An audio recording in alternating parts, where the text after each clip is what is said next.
Need your daily fix on mixed martial arts? We're going to kind of recap Bellator 155. From UFC 198. Who's who? Kind of a controversial decision. And who's not? I couldn't figure out why, and then it hit me. Well, don't you fret, because Golden State Media Concepts got you covered. Get your daily dose of MMA podcast. Everything from the UFC, Bellator Fighting Championships, Extreme Cage Fighting, Invicta Fighting Championships, and so much more. Join us as we talk about some of the biggest names in mixed martial arts. We've got you covered here on Golden State Media Concepts MMA Podcast.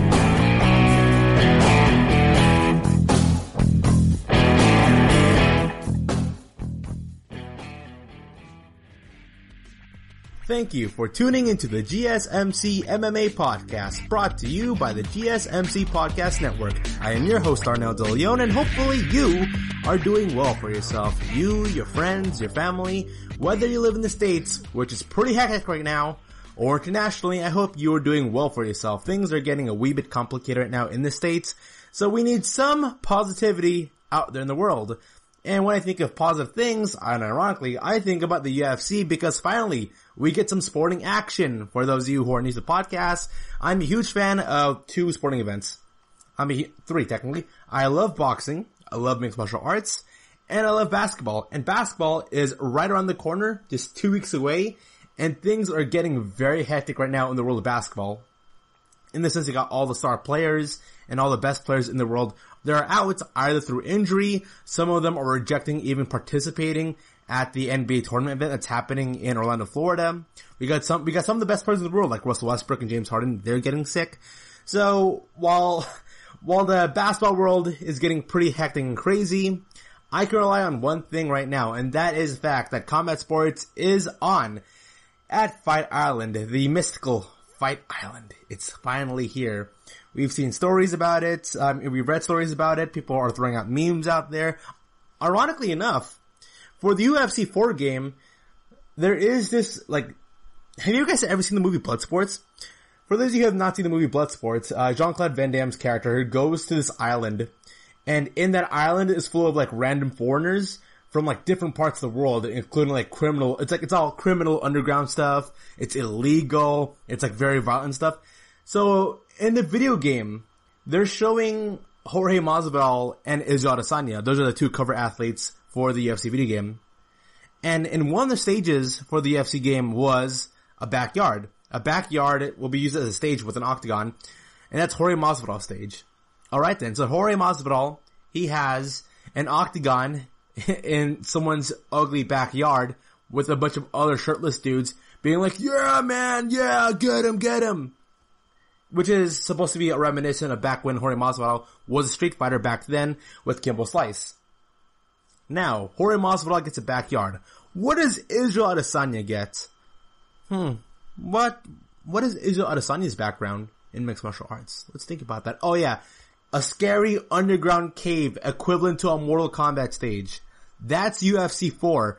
I'm gonna buy UFC 4 primarily to go play as Israel Adesanya to fight in this underground cave equivalent to that of a Bruce Lee movie or Bloodsport or Mortal Kombat. It looks like the most carniest thing ever. It's like a giant pit that has an octagon and there's fire and skulls anywhere. People are dressed in satanic garbs. It's one of the most craziest things I've ever seen. And in the UFC 51 event, someone interviewed Israel Adesanya. He was like, hey, Israel, what was the thought process behind you having that stage? The underground cavern, cultist, kung fu arena. And Israel was like, oh, I didn't even know, man. I didn't even know till right now. It's cool that Jorge Masvidal, he gets a backyard while I get a Mortal Kombat stage. And Israel Adesanya, in his own words, says, yeah, I have a Mortal Kombat stage. If you guys haven't checked the UFC 4, a commercial or a trailer, go look up on YouTube right now. You're gonna see Adesanya. You're gonna see Jorge Masvidal, how their stages are set up. It's very unique. It's very strange. It's coming out to the PS4, potentially the PS5. So I'm excited for that game right there. Until now, I'm still actually playing the UFC 3 game. Grappling in that game is completely broken, but whatever. Striking is fun. So let's talk about UFC 51 here, with the main event being Kamaru Usman defending his welterweight title against Jorge Masvidal. There are other fights that are going on. Peter Yan versus Jose Aldo for the bantamweight title.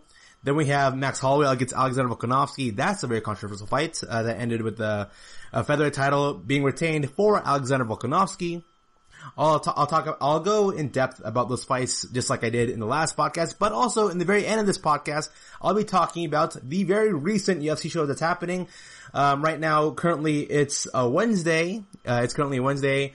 I just finished watching Dan Ige against Calvin Kattar. So right now I'll be talking about the main fight from UFC 51 this past Saturday. Then I'll be talking about the main event of this card here, which was Calvin Kattar versus Dan Ige. That fight's a really fun one. And so Kamaru Usman versus Jorge Masvidal already. We already know coming into this fight, except for the one guy on Twitter who bet $200,000 for Jorge Masvidal to win. We all knew coming to this fight that Kamaru Usman was the favorite to win. And it's not because we're not fans of Jorge Masvidal. You can love someone and you can be a fan of someone and at the same time still accept the fact that they're not gonna win at something.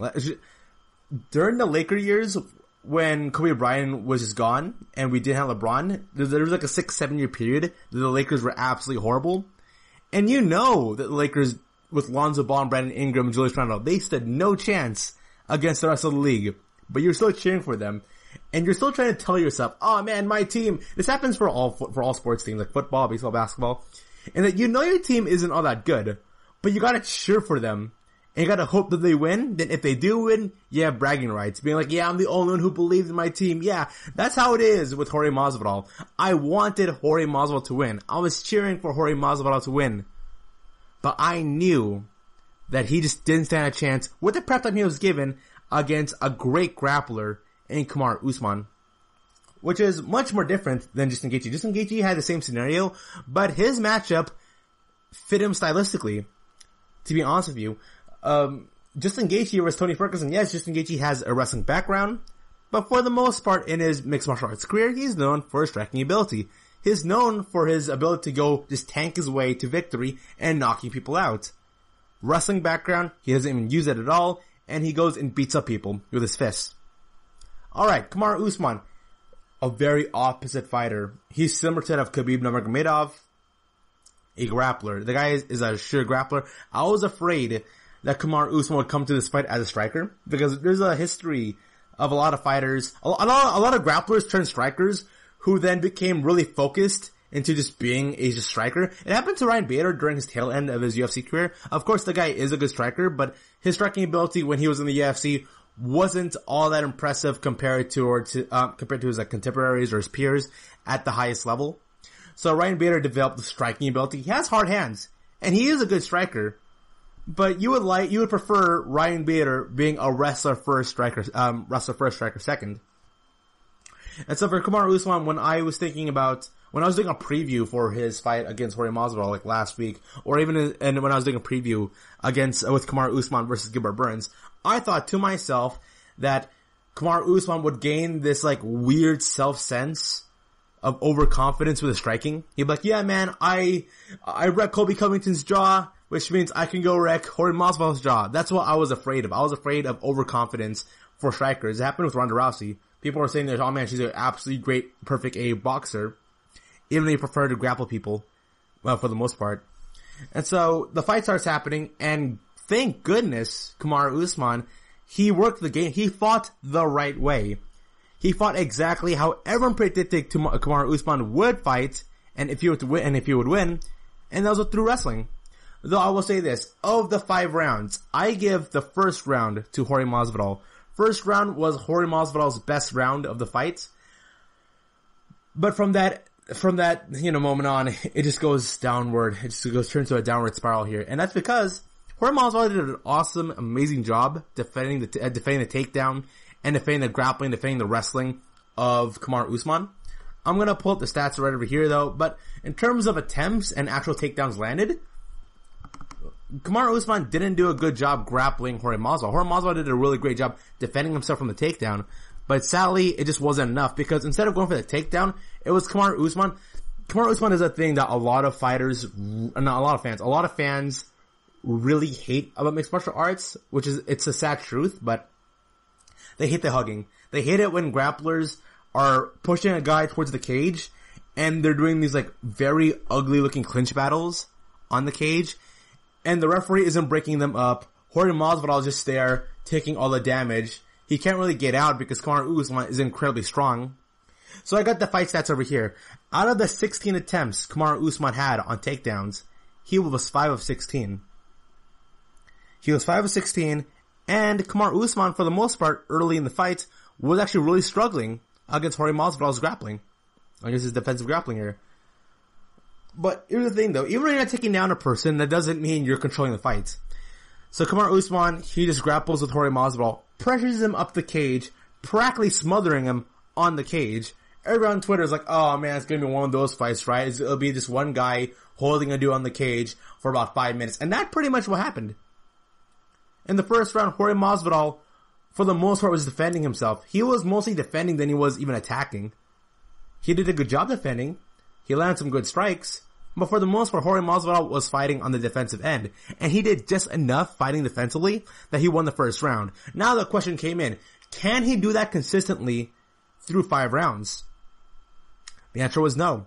He couldn't. Kamaru Usman just kept doing the same thing over and over again. What he did in the first round, he kept doing the same thing as second, third, fourth, fifth. It was just a matter of time of whether or not Jorge Masvidal has enough cardio or he can consistently defend the takedown. And to be honest with you, he just couldn't. By the 4th and 5th round, it started to become a traditional Kamaru Usman fight, like before Tyron Woodley. And the fact that he just grapple a guy, work him in the ground forever, just for ages, and his opponent really can't do anything about it. It's like a Khabib Nurmagomedov fight. And so, Jorge Masvidal, he gets trampled. The commentary team that didn't have Joe Rogan in it, it had Michael Bisping. Michael Bisping was like, oh man, dude, this fight's really boring, but Usman, he's fighting the right way. Kamaru Usman's fighting like a champion, the right way. Never mind trying to fight all exciting and stuff. And I think he even said, if there was a crowd here, because in Abu Dhabi Fight Island, there was no crowd. All it was like judges, referee, cameramen, cornermen, the fighters themselves, Dana White, some managers, some trainees. They're all just there, and you can hear like a needle drop because it was that quiet. And if there was a crowd, I agree with Michael Bisping, everyone would start booing. Everyone would start chanting, this is boring. Everyone would start booing heavily on Kamaru Usman. Usman would even turn more of a heel. But once again, Usman, he fought the right way. He fought the right way, and by the end of this fight, his cardio is so good. Let me just bring up the fight stats here. Who had more total strikes? Usman or Jorge Masvidal? Most would say Masvidal, but because of Kamaru Usman's grappling and tiring out Jorge Masvidal, that by the end of it, Kamaru Usman successfully landed 77% of his total strikes. He landed 263 strikes out of 341.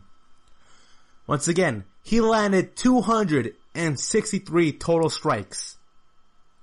How much did Jorge Masvidal had? He landed 56%, 88 out of 157. Takedowns, Kamaru Usman was 5 of 16, but he really didn't need to take him down. All he had to do was tire out Jorge Masvidal, and by the end of it though, he was able to go get his takedowns. Significant strikes. Kamaru Usman, 94 out of 151. He hit 62% of his significant strikes. 28-30 more than Jorge Masvidal, 66 out of 125. Kamaru Usman smoked Jorge Masvidal. I am a little bit more excited. Here's the thing. I don't see Jorge Masvidal fighting Kamaru Usman anytime soon. If the fight is that one-sided, I don't think there should be a rematch. I don't think so. The only fighter who I think right now can go pound for pound against Kamaru Usman has to be Gilbert Burns. Dana White talked about it. Michael Bisping talked about it. Other fighters were talking about it. The commentary team were talking about it. Twitter was talking about it. They all said Gilbert Burns is the complete fighter, and he has literally all the tools to go stop Kamaru Usman. Gilbert Burns came to the UFC as a grappler first, striker second. He was primarily a jiu-jitsu guy, a wrestler. He aimed for clinches. He preferred grappling and going to the ground more than he did striking.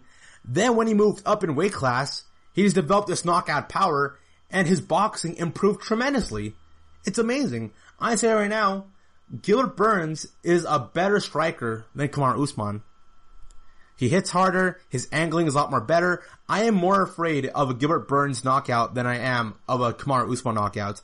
Also, Noting that Gilbert Burns is a striker secondary and grappler first, it'll be a wrestling match between Burns and Usman. No one stylistically matches up with Kamaru Usman and then Gilbert Burns right now. He can strike, he can grapple, he can clinch, and I don't know when this fight's gonna happen. So, Gilbert Burns, he was tested positive for COVID. We don't know what his timeline is when he might come back.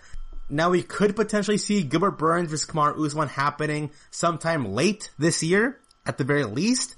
I would love to see that, but I'm guessing right now we're gonna see Kamaru Usman versus Gilbert Burns happening potentially middle of next year.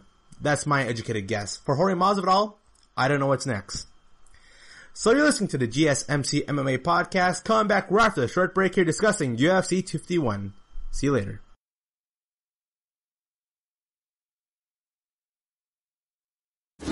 Check out the show built around the women of MMA. From the UFC to the extreme cage fighting, we got the fights covered. Listen. It's the Golden State Media Concepts Women's MMA Podcast. The latest news of upcoming fights, discussions of previous matches. Join us as we talk to and about the biggest names in women's mixed martial arts. Past, present, and future.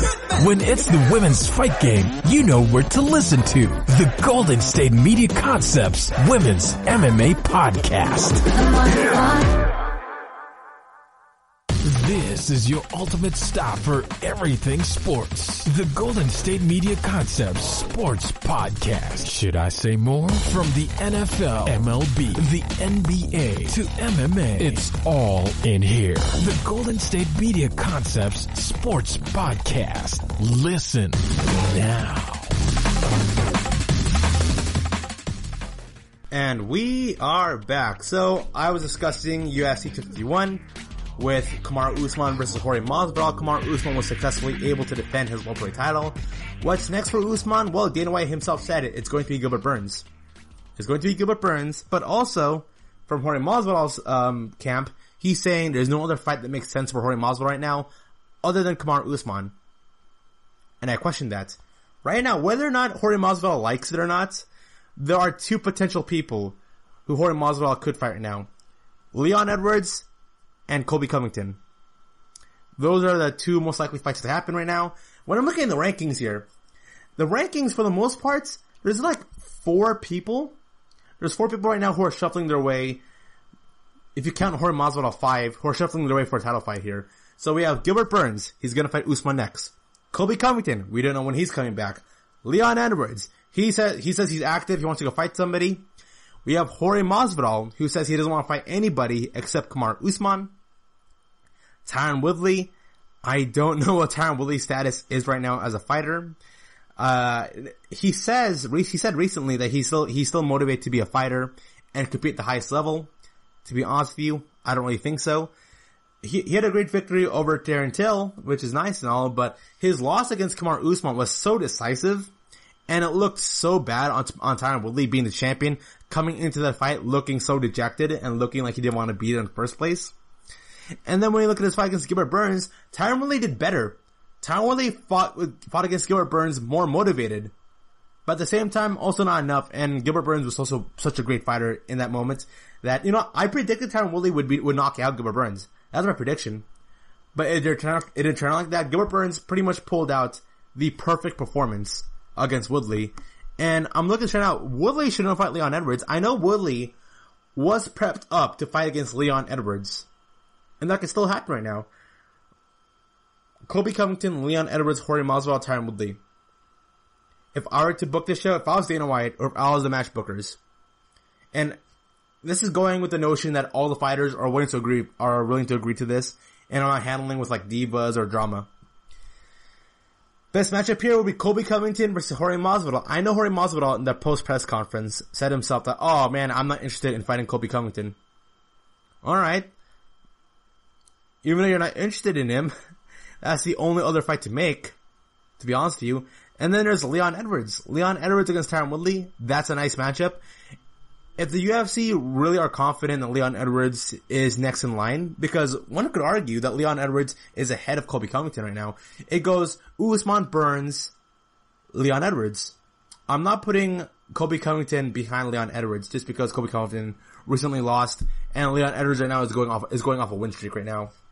So Colby Covington versus Jorge Masvidal, that'll be a big fight. That'll be a huge hype fight. Leon Edwards versus Tyron Woodley. If Tyron Woodley is out of the fight game, then I could say right now, if you want to push Leon Edwards to be your next big star in the UFC welterweight division right now, because Kamaru Usman, he is a star, but he's not a star that people want to see. So, if Tyron Woodley, if he wants to ride his contract, and he's the type of person who's like, you know what, I'm willing to fight, just knock out my contracts, I can do whatever I want with my own career, then you can put Tyron Woodley against Leon Edwards. That's a real possibility. I'm looking at the rankings here, oh my gosh. Conor McGregor and Nate Diaz are in the top 10 rankings. And those two fighters are probably the most difficult ones to book. Because neither of them seem interested about actually winning a title. It'd be cool. Here's the thing. Nate Diaz versus Kamaru Usman. That's a really good matchup. Nate Diaz can believably win that fight. I don't think he can, but it's a very good matchup for Nate Diaz. Conor McGregor versus Kamaru Usman. Not happening. Woodley versus Conor McGregor. Not happening. McGregor versus Colby Covington? Maybe. That's actually a fight that makes sense. But from Conor's standpoint, he was like, you know what? I'm not going to fight Colby Covington. He's trash. What the heck? So, Conor McGregor and Nate Diaz are still there, though. I'm just so confused right now because I'm looking at their portraits at the rankingmma.com, which has up-to-date rankings and all the recent fights of all the fighters, even the fight stats. They still have Conor McGregor's picture with him with a belt. It's so confusing. Wonderboy Stephen Thompson, he hasn't had a good run lately. He defeated a really game Vicente Luque, a really game one.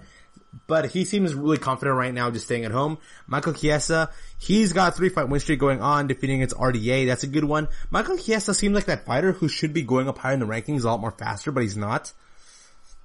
Michael Chiesa versus Wonderboy Stephen Thompson. That's a really fun matchup also. I'm looking through the welterweights right now. Who is meant to compete next? Alright then. So Vicente Luque against Randy Brown coming up on August 1st. That's the only other welterweight matchup that's coming up. Yikes. Oh man, really? Oh man, that's kind of sad. But a fighter that you should go look out for would be Muslim Salikov. Muslim Salikov, he's a fighter I recommend people should go look out for. He's gonna be a really tough one. And then Bilal Muhammad. Oh wow, Bilal Muhammad, if you haven't seen his fight against Lyman Good, I highly recommend that. So the UFC welterweight division right now, things are kind of up in the air. Only thing we know right now is Randy Brown against Vicente Luque. We know Kamaru Usman will fight Gilbert Burns, but we don't know when exactly that fight is gonna happen. And so let's look at the other let's look at the co-main event here, the other title fight, and that's Alexander Volkanovski versus Max Holloway. Alright, so Volkanovski and Max Holloway, after watching the fight twice, after looking at several people's opinions, looking through Twitter, looking at discussions, so the general consensus right now is that Alexander Volkanovski won the fight. When the fight first happened, when the fight happened on this past Saturday, the general consensus was Max Holloway won the fight. If you look in the bottom picture of the Twitter, whenever there's UFC show happening, in the bottom part of the screen, you'll see a Twitter by some celebrity or a fighter or an ex-fighter who are giving out their opinions. We'll have Dwayne "The Rock" Johnson all of a sudden Jorge Masvidal's number one, yeah, on the bottom left part of the screen. So in the Alexander Volkanovski versus Max Holloway fight, a lot of people were picking Max Holloway winning. I've seen some scores of people online saying it's a 4-1 fight, it's a 3-2 fight, 4-1, 3-2. For the most part, people were saying Max Holloway won the fight. That's a general consensus. Now, when I first saw the fights, I picked Holloway. I remember I was watching my TV, and then when Bruce Buffer said, and still the undisputed featherweight champion, I threw my hands up in the air. And I was like, what? No way. Max Holloway lost the fight? How? He won 3 out of the 5 rounds. There are only 2 rounds that he could have possibly lost in. And so when I was looking at the fight, I said Volkanovski won the 4th and 5th round. No. Volkanovski won the 3rd round. Holloway won the 1, 2, 4. Yeah, that's how it is. So, initially when I was looking at the fights, I thought Holloway won the first round, second round, fourth round, 3 out of the 5 rounds, while Volkenovski ended up winning the third and fifth round. And then I rewatched the fight again, and now I'm changing my scores. I really am. I changed that Volkenovski, he won the first round, and then he won the third round, won the fifth round.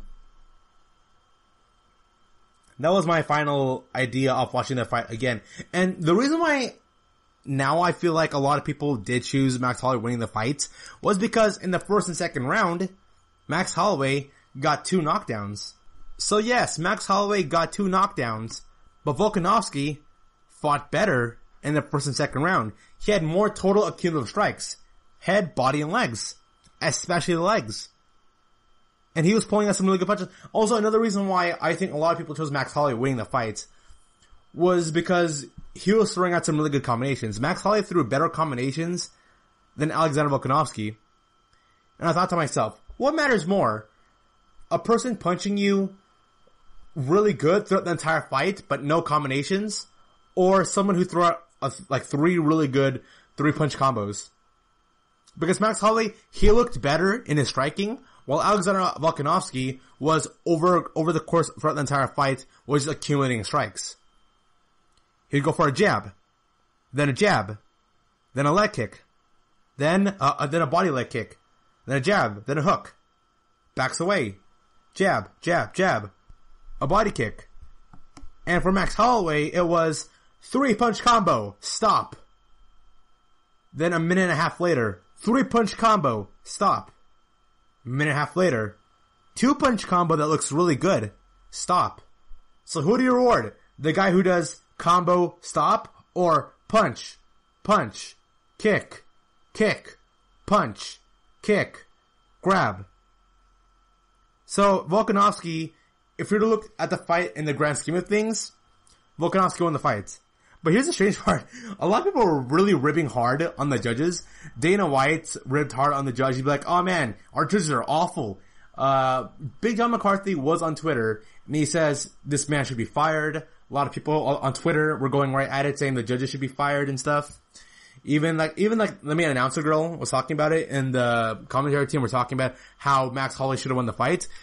Someone on the Reddit forums posted something really interesting to me, and they said, you know what? The fight would be Volkanovski. You wouldn't be thinking Volkanovski was losing the fight if you were to just watch the fights and not be influenced by the commentary team, by Dana White, by what's going on Twitter, what other people are saying on social media. If you're just primarily watching the fight, Alexander Volkanovski wins. But, without muting, you got Michael Bisping saying, oh man, Max Holloway, he won. He's up 3-0. Oh man, Max Holloway, he's up 4-1. So, Volkanovski, in my opinion, won the fight. I think in terms of accumulation, he won it. People were comparing it to Dominic Reyes versus John Jones. No, it's not like that. And the reason why it's not like that was because it was very obvious which rounds Dominic Reyes won. He obviously won 1 through 3. For Volkanovski and Max Holloway, you can make an argument for each round except for the 5th round that Holloway won. I applaud Max Holloway for not doing that thing that a lot of fighters have a tendency of doing, of just complaining to the judges, man, they ruined my fight, they ruined my moment. Nah, I don't think so.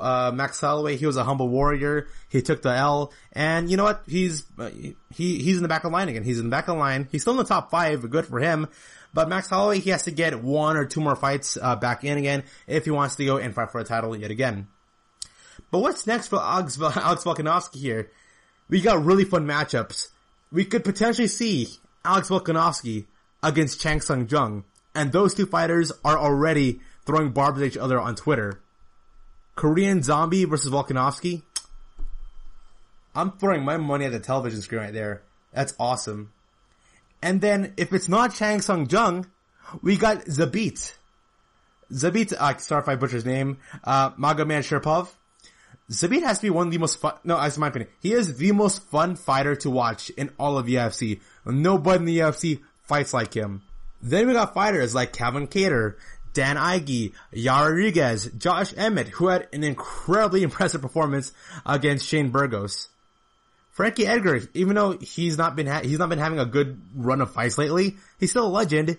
He's still a major name. So his name can always be thrown out there, and it would make sense. It would make sense for Edgar, similar to Dominic Cruz for when he fought against Henry Cejudo. It makes sense for Frankie Edgar to be matched up against Alex Volkanovski. So right now, the UFC featherweight division, it's stacked. It's really deep right now. It's it has to be probably the healthiest division in all of UFC, because in some of these divisions here, I say men's featherweight and women's strawweight has to be the two best divisions, at least in my opinion, in terms of from top to bottom, how healthy the entire division is, and the fun matchups we could possibly see. And so right after that title fight, Chang Sung Jung went on to her Instagram, and he says, I am responding to yesterday's title fight match against Volkenovski and Max Holloway. To be honest, it is shameful that Volkenovski is a champion of my weight class. Give him to me, that you don't need to worry about the judge's decision. As you know, I won't let the judges decide the result of my fight. I will finish him at the title match, and that is what UFC fans want to watch.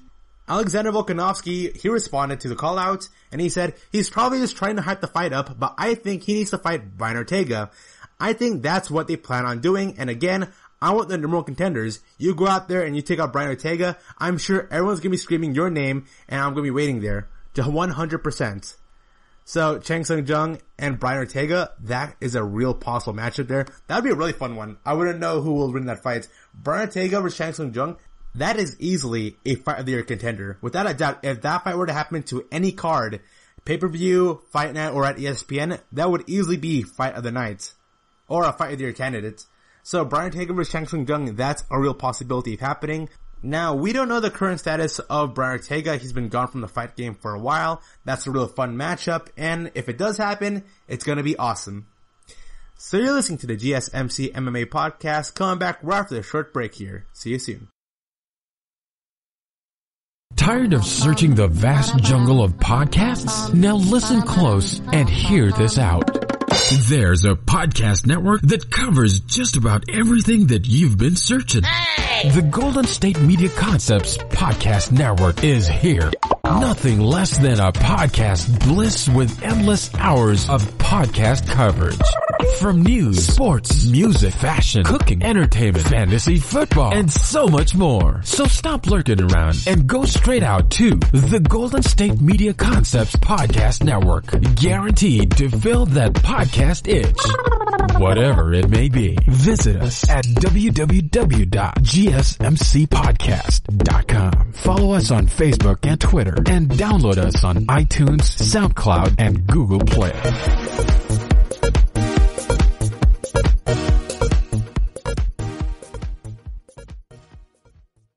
This is your ultimate stop for everything sports. The Golden State Media Concepts Sports Podcast. Should I say more? From the NFL, MLB, the NBA to MMA, it's all in here. The Golden State Media Concepts Sports Podcast. Listen now.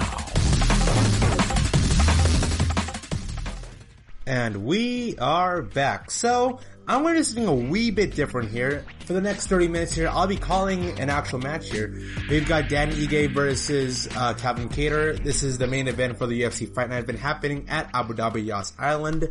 Because scheduling here is kind of a wee bit iffy here in that as I am meant to go record for today's podcast, at the exact same time, the most recent UFC event is happening. So I'm thinking, alright, I'll go knock off two birds of the same stone here. Because it'll be kind of weird me giving a preview for this UFC Fight Night event the day after the event happened. I think it would be outdated information. So instead, for today's podcast, for the second half of today's podcast, I'll be actually doing commentary and my own live reactions to this event here. We get Dan Ige versus Calvin Kattar. Calvin Kattar, I expect him to win this fight. I expect him to win this fight just because, for entirely selfish reasons, I want to fight against Zabit. I think right now Calvin Kattar is ranked number 5, while Zabit's ranked number 4, or Zabit's ranked number 5, and Kattar's ranked number 6. Right now, those two fighters are neck and neck in terms of the rankings, and I want to see those two fight each other again. I really do. There's been nobody in the UFC or anyone else in Zabit's professional fighting career that has matched him pound for pound and is as close as beating him than Calvin Kattar. when I saw the fights, I really thought, oh man, Zabit, he's just destroying Calvin Kattar, because for our first round, second round, it was pretty much your regular Zabit fights. It was him doing all this cool martial arts kung fu stuff, going for tornado kicks, roundhouse kicks, spinning elbows, and he was winning the fight. But by the end of the second round, and throughout the entirety of the third round, I think it was the first time ever I've ever seen Zabit look lost. If Zabit and Calvin Kattar were to have a championship fight, and it were to go on for 5 rounds, just like how it was Rose Namajunas versus Andrade, I really do believe Calvin Kattar could go beat him. So this aura of invincibility for Zabit is pretty much gone because of Calvin, and I think if both of them were to fight each other again, then we might see a different result. And also, those two guys are neck and neck in terms of possibly being a contender for the title sometime maybe next year. And same thing for Dan Ige over here. I keep saying Dan Ige.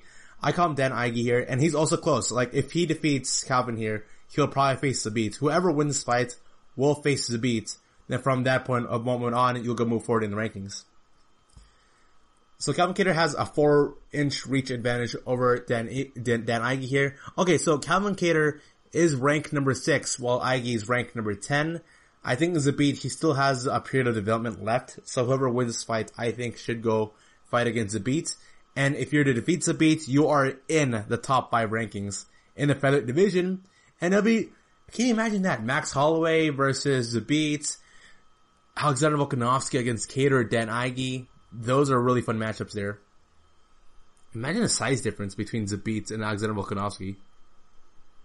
Because in theory, you think Max Holloway should have defeated Volkanovski.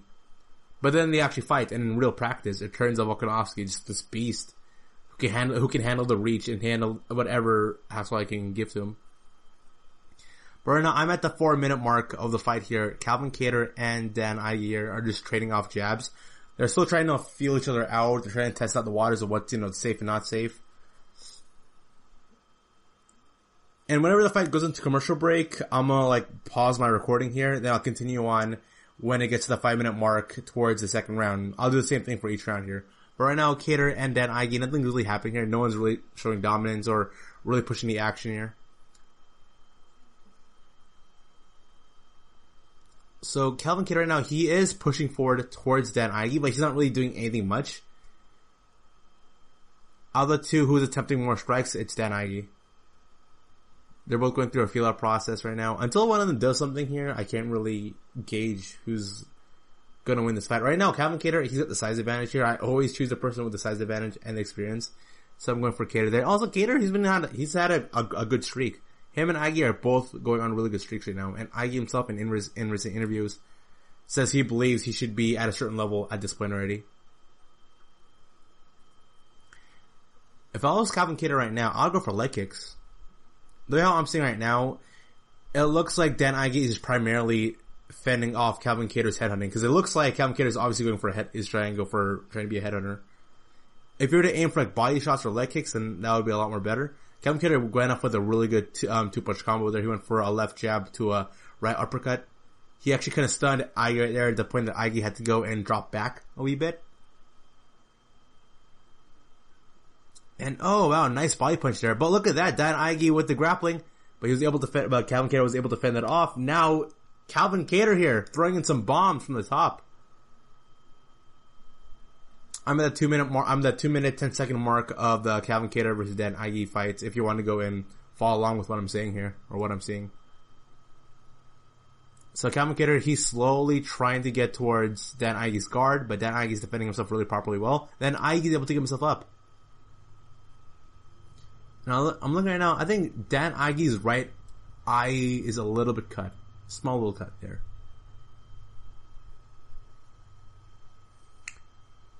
There's a lot less head movement right now for Dan Ige.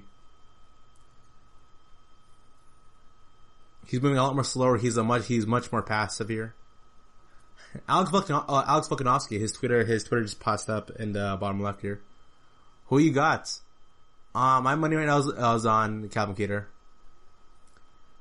The guy's got an iron chin. He went toe-to-toe with the beats. He sort of became a journeyman, but now he's getting this career renaissance for himself. Oh, look at that! So Dan Ige went for a body kick. Calvin Kattar was able to catch it, and then he dropped Aigi down to the ground. So Kattar is slowly working himself towards the full guard. Aigi got himself back up, so congratulations there, but Kattar was able to get a couple shots on him. That reach advantage of Kattar, man, that thing is going to be the deciding point of him winning this fight here. Nice body kick there by Kattar.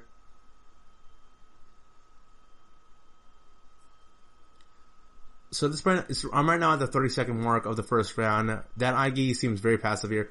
Even whenever Aigi is trying to go for a left haymaker or left hook, which is what he's been attempting to go for this entire time, Kattar is always responding with an uppercut.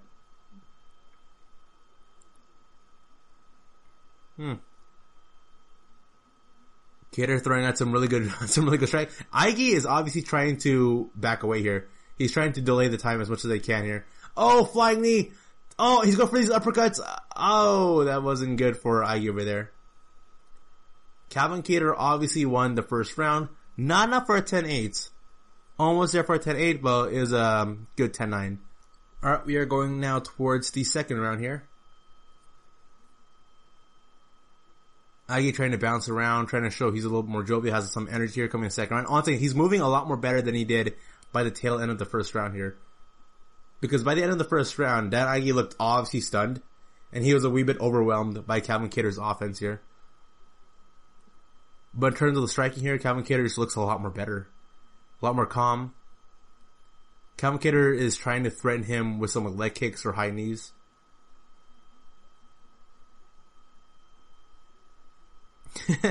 So Aigi attempted the same thing what Kattar did by trying to bring his knee up, threatening him with a high kick. But Kattar wasn't really fazed at all by it, and he's still pressing forward in the action.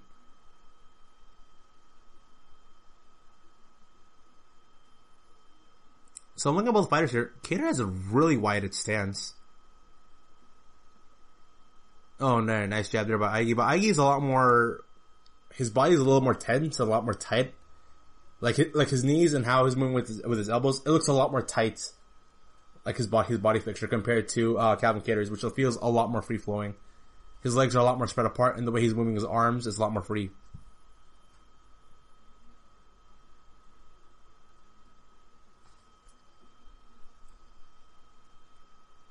Dan Aigi, he's just trying to fight. He's trying to figure out the range here. He can't figure out the range for Calvin Kattar. And here's one of the tough parts about Kattar. Despite the fact that he has the long reach advantage that he has over many of the featherweights, he's a lot more tall and a lot more bigger than many of the featherweights here. But he's really good at fighting inside the pocket, which you really wouldn't expect for somebody who's got really good with like really long arms. Like he loves pulling out those uppercuts, especially in the Zabit fights, where he was able to close the distance out and was like throwing out like uppercuts after uppercuts and like really short hooks onto his opponents. But yeah, Dan Aigi right now, he's doing a really good job. He's not really doing damage to Calvin Kattar, but he's scoring points. Calvin Kattar is just trying to pick out his shots. He's trying to counterpunch here, but he's not counterpunching successfully. Right now, Aigi is mostly focused on trying to get the leg kicks down. He's trying to get sheer volume. And I think if he goes for the sheer volume of strikes, he's going to go and win out in front of the judges.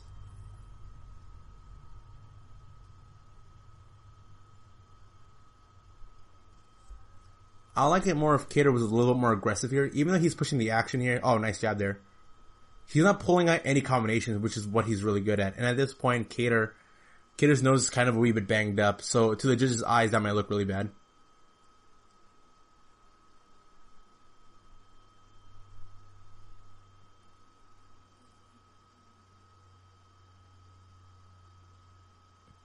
Right now, Kattar's trying to gauge his distance right now.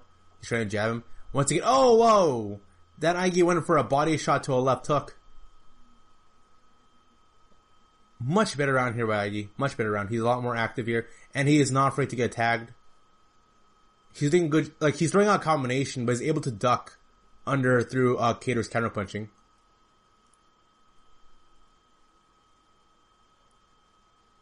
Okay, so obviously Kattar right now, he's losing here. Fighting outside the pocket of Aigi, which is strange considering the fact that Kattar has a long reach advantage. I think it'd be good if Kattar can go and press the action here and try to go for I think he should go for clinches. go for clinches, go for uppercuts. He went there with a very subtle elbow, which looked like it kind of stunned Ige here just a wee bit. Now Ige changes his stance.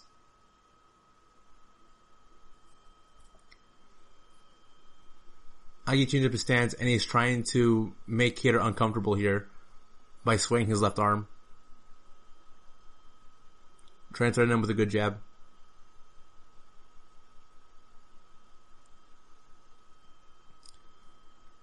So, Ige for the second round here, he stopped being a headhunter and is more focused on trying to work on the body. He's throwing multiple body punches. And there it is. Okay, there's a good combination right there by Kattar. Kattar was able to stop. Oh, to a flying knee. Kattar hits a flying knee onto Dan Ige. So Kattar was able to throw out like a 3-punch combination that ended up with 2 uppercuts, which stunned Ige, so he can go for a flying uppercut. Now, was that enough for Kattar to win the round? I'm not really sure.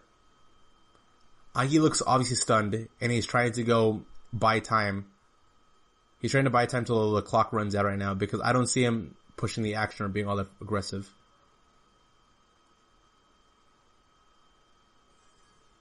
Alright, and that's the end of round 2.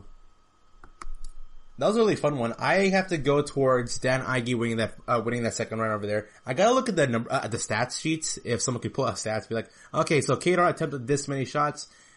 The stats for me is the thing that's gonna go win that round. If I just go purely by the eye test here, I gotta go for Ige winning the second round. Off the fact that he just went through sheer volume. He attempted a lot more strikes. He missed a lot more strikes than Kattar, but he attempted it and was able to land more. I can guarantee you that. And also, he worked a lot of really good body shots compared to Kattar, who mostly focused on just being a headhunter. And I enjoy the combination that Ige is doing right now, where he's going for a body punch, and from the body punch, he then goes towards a left hook. And he was able, they're showing replays right now, where he was able to dodge a couple of the uppercuts and a couple of the jabs and punches from Kattar.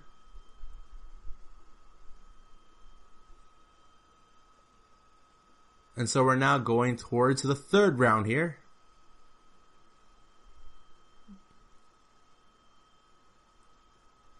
So Dan Ige right now is trying to pressure the action again. He's being a lot more jovial compared to what he did in the last round. And whoa, look at that! Ige now pressing the action. Usually it wasn't, for the first 2 rounds, it really wasn't Ige pressing the action. Sean Sheehan said Ige needed to up the pace of the fight here. 19-19 after 2. I say right now it's a draw here. I say Kattar won first round, Ige won second round. There's a really tight fight here. Even Nick Baldwin coming from Twitter saying that Ige barely won that round. Bilal Muhammad message 1-1. So the joke is just right now that it's a 1-1. I don't know what the judges are scoring it, but it's hard for me to imagine how the judges will score it, 2-0 for Kattar's case here. So you're listening to the GSMC MMA podcast. Coming back after a short break here. See you soon.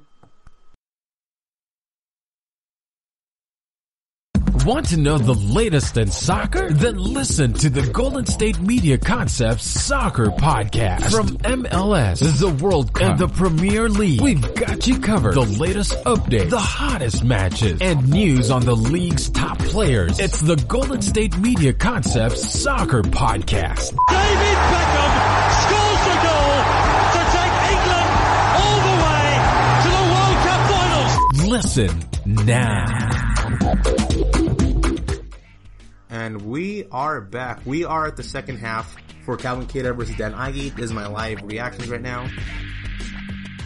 I'm doing this because scheduling was kind of off for the GSMC MMA podcast right now. I was supposed to do this episode the same time as there was a UFC fight event happening. So I'm right now calling the action here between Kattar and Ige. If you guys want to watch this video, want to watch the fights, order the pay-per-view.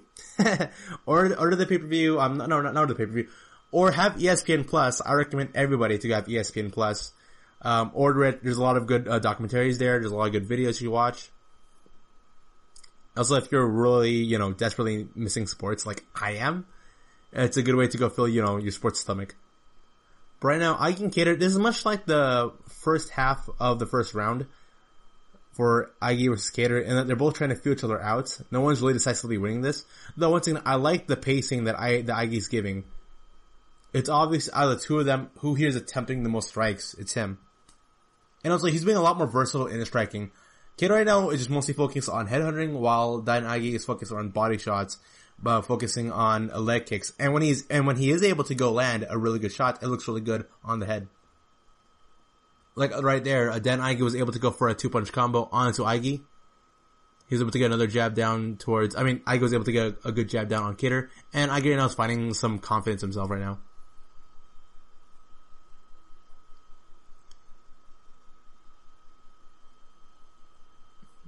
Oh man, Ige with a 2-punch combo towards the body. Herb Dean jogging. Oh man, that was nice. One of the tough parts about Calvin Kattar is that it never looks like he's stunned.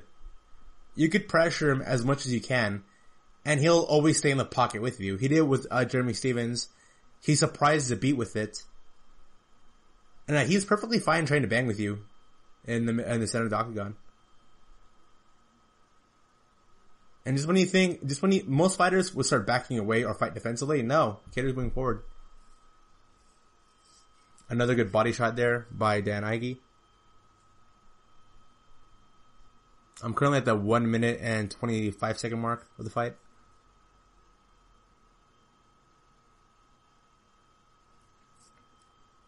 So with how things are going on right now with this round, it's a really close one, but I have to go with Ige here. Once again, I always reward a fighter for sheer volume. And he's been doing a lot more better in his counter punches than Kattar has.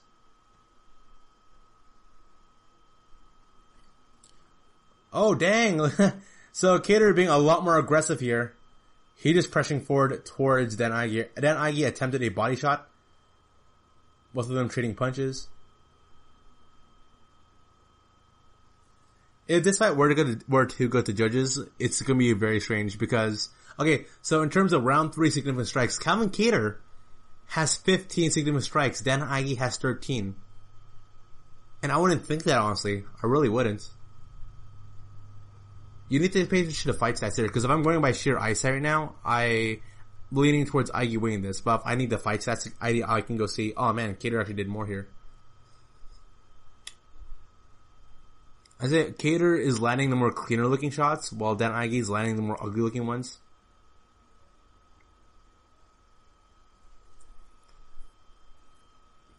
Yeah, it'll be strange if this fight goes to decision, because in the recent fight with Benoit and Tim Elliott, I genuinely thought Benoit should have won the fight. He got a leg lock in onto Tim Elliott, and Tim Elliott was obviously just shrieking in pain, being like, "Oh my gosh, he got me!" But Tim Elliott, being the tough armor he is, he was able to survive that and was able to survive the rest of the fight against Benoit. Yeah, I really thought Benoit was going to go lose that fight, but no. I really thought Benoit was going to win that fight. It didn't happen, and Tim Elliott with a very controversial victory, which is the co-main event of this fight, co-main event of this show. All right, we are now pushing towards the 4th round between Calvin Kattar and Dan Ige here.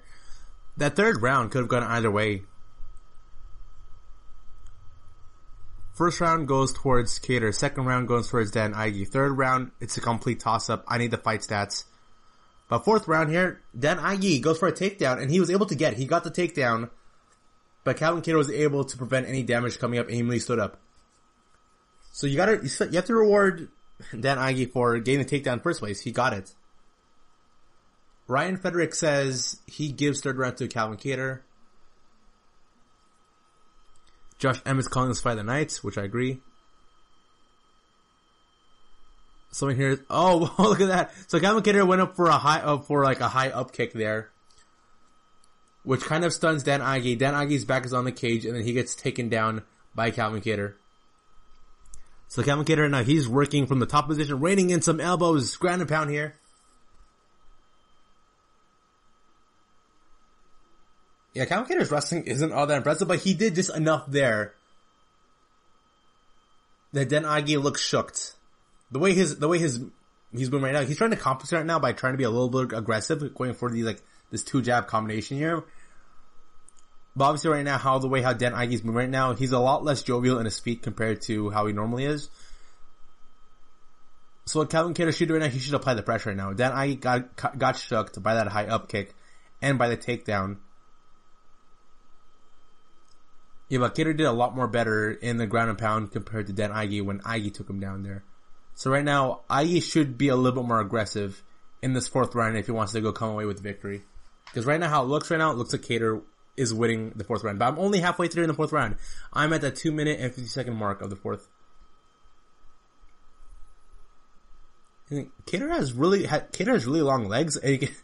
Then Ige just pulled a random Superman punch. But Kattar has really long legs, and I think if he tried it more, he could go and harass his opponent a lot more. He threw this one really good leg kick onto Ige, and that pretty much swept and stopped Ige there in his pressuring. If Kattar were to attempt a lot more leg kicks, then I think this would be a lot more of a dominant fight for Kattar. Ige throwing everything. He threw this insane wild right elbow there. He's saying that he threw this right jab. But Kattar was able to duck under. And remember, so Dan Ige's right arm. So the way how he's normally fighting, Dan Ige places his right arm near his right cheekbone. But here right now he's actually lowering it. He's lowering it. But his left arm he's still using it as the arm for doing jabs. And he's attempting these right hooks. So Ige changes up to southpaw, then changes back to his normal stance, kind of his normal stance. Oh! Calvin Kattar nailed Ige with a really strong leg kick there.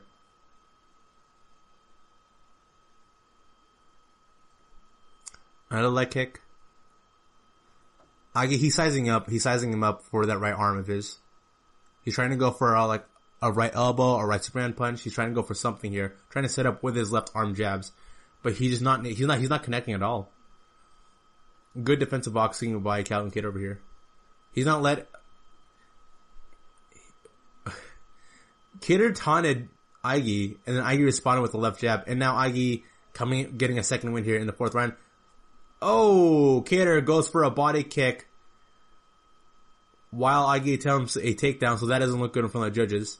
That was more of a case of Ige slipping, and in the stats sheet, it's shown that Kattar here has 10 more significant strikes compared to Dan Ige's 5. Kattar was able to do 15 significant strikes, Ige with 5 shots.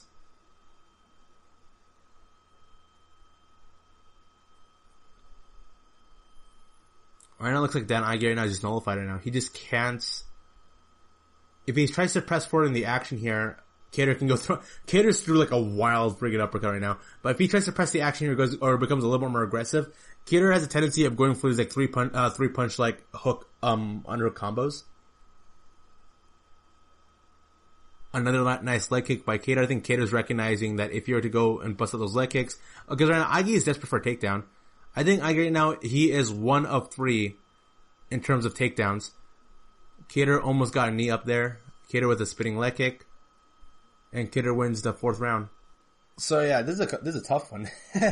I don't know who to exactly score for this fight here. Alright, we are now going towards the 5th round here. The final round is coming from Fight Ghost. Round 4 to Kattar. Kattar executing a great plan, working well against the tenacity of Dan Ige. Both guys proving their worth in the main event. That's coming in from John Hyun Ko. From Sean Shahan, I have Kattar up 3-1. I feel his striking has been just a little bit more effective. All close rounds. Yes, all those rounds are close, but there's only so far one round, just one round, that I say Ige won. And that was the second round. Third round, that's a toss-up, but it's obvious. Kattar won first round and fourth round. Third round is a maybe. Second round, no. Fifth round here, it looks like Kattar is just... Yeah, Kattar isn't giving Ige any room to work with, really. Ige's throwing out these combinations that are just not connecting. It's either Kattar blocks them or he just sways away from them. Oh, nice hook combo right there. Kattar fighting a very patient fight here. Coming in from Aaron Bronster, I have 39-37 Kattar.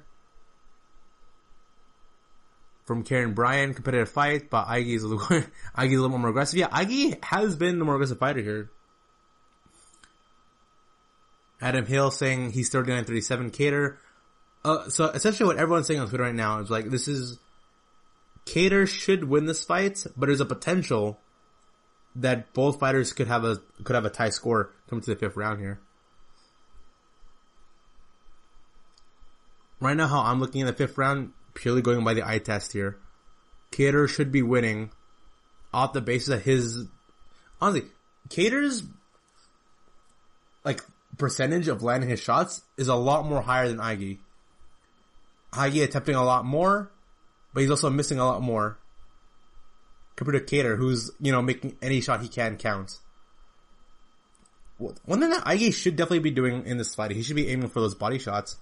He just gave up on the body shots after the 2nd round, and the 2nd round was his best fight. He attempted 1 body shot so far in the 5th round, which almost stunned Kattar. I stunned him just a couple seconds here. And yeah, I look at Dan Ige, he's once again aiming for the body shots. I think right now he's kind of thinking to himself, I can go for the knockout here if I go headhunting, or I can go fight smart and I can fight him knowing I'm landing my shots correctly if I go for the body shots. Also another thing. Oh, Dan Ige here going for a takedown. Oh, nice takedown defense there by Calvin Kattar. Calvin Kattar was able to jump up actually, then lead. That's interesting. So, Kattar attempted a leg kick or a body kick. Ige was able to catch a leg kick, and then he just pressed forward on the action towards Kattar. What Kattar did was that he jumped up in the air and then leaned towards his opponent. He leaned towards his opponent, and he was able to prevent the momentum carrying over where he falls on his back. And I checked the bottom portion where it shows the stats. So far, Calvin Kattar is 7 of 7 in takedown defenses. There was a moment in the 2nd round, in the 2nd and 3rd round, that Dan Ige was able to drop Kattar to the ground through a takedown, but Kattar stood right the back up very quickly. So I don't know if he should be awarded still for a takedown still. I'm at the 1 minute and 19 second mark of the fight. Another good body shot by Ige here. Oh, step down. Calvin Kattar is now applying the pressure onto Ige. Went for a hook, clinch, then a knee. I don't know how the judges will score this. I feel like the judges are going to overrate the sheer volume of strikes Ige is doing right now. But this could be anyone's fight. This really could be. I think Kattar right now is just being he's being way more passive. I think that passiveness might bite him here in the end. To the judges. If Kattar can get a 3-punch combo down, it's an obvious win. He gets us down. He just needs one combination to obviously show that he won this last round. Because it's not painfully obvious that Kattar won this round. Because Ige, once again, his sheer volume of strikes, judges reward that.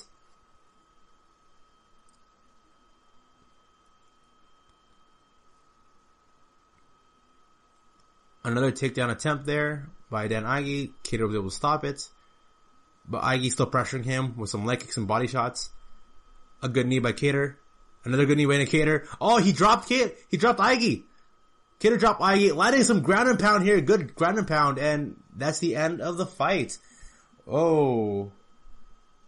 That's very interesting because Calvin Kattar was laying down some bombs in the end of the 5th round there. But Dan Ige, once again, the sheer volume of strikes could reward him the victory. Alright, the judges' scorecards are on. I predict Calvin Kattar winning this fight. If you just look by the eye test, Calvin Kattar wins this, but we don't know. And the winner by unanimous decision goes towards Calvin Kattar there. A really good showing by Calvin. He might have a rematch against Zabit. And the version of Calvin we're seeing right now is so much better than the version of Calvin we saw when he fought against Zabit the first time though. I'm excited for the rematch. If those two were to fight, I'll be excited for it. I don't think Zabit is ready to go fight amongst the... So, in terms of fight... Yeah. Calvin Kattar was able to win every single round. The closest one was... The only round to which he lost was round 2. In terms of significant strikes. And according to round 3, Calvin Kattar only had +3 in terms of significant strikes. But yeah, in terms of there's only one round to which Dan Ige won, and that'll be the 2nd round. The 3rd round was the round that everyone was thinking like, oh man, there's a chance Ige might have won that. Turns out that's not the case. So congratulations to Calvin Kattar, and I'm excited for what happens for both of these fighters. And that right there brings us to a close for today's episode. You guys have been a great audience. All I gotta say is thank you. Thank you for tuning to the GSMC MMA podcast, brought to you by the GSMC Podcast Network. I'd like to ask that you please remember to subscribe to the show and write a nice review. That really helps us. Also, if you can please follow us on Facebook, Twitter, and Instagram. Thank you, and have a good night. You've been listening to the Golden State Media Concepts MMA Podcast, part of the Golden State Media Concepts Podcast Network.